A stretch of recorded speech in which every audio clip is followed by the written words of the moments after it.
Senhor, me faça forte pra poder continuar. A luta é minha vida, não me deixe fraquejar. Me guie onde eu for, me livre do perigo.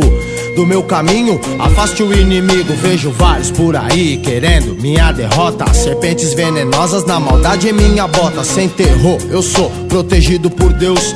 Se Ele é por mim, quem será contra os seus?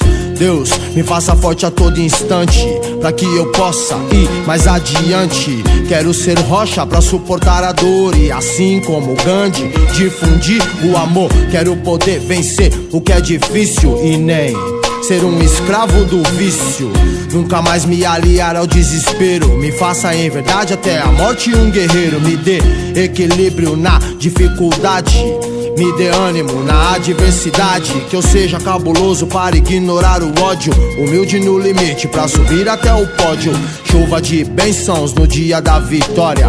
Me faça forte no revés e na glória. Hey, minha luz vem do céu, meu Deus é bom. Justiça, olho por olho, não vira não. Peço que espere de Deus a solução. Seja convicto em sua oração. Irmão, pare de andar na contramão da vida. Pra tudo tem uma solução. Saída. Na essência, na palavra, relato o que senti. A fé não se explica, mas cura porque eu já vi. A base é que sem isso tudo é em vão. Então, sem Deus não existe salvação. Tina, é isso mesmo. Deus é maior e supremo. Tamo junto, guerreira. Senhor, obrigado por mais esse dia. Me mantenha distante da covardia. Me faça forte espiritualmente. Me faça sábio e ativo mentalmente, pra que eu possa cumprir minha missão e inteligentemente perdoar a traição. Que eu seja abençoado em minhas orações. Para a honra de teu nome falarei a multidões. Que eu tenha hombridade pra dobrar os meus joelhos. Deus, nunca me tire seus conselhos. Me faça forte pra que eu tenha paciência.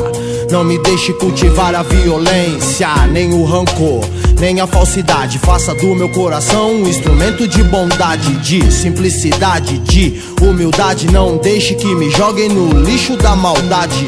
Lealdade, só a verdade, sim. Palavras-chave do começo ao fim.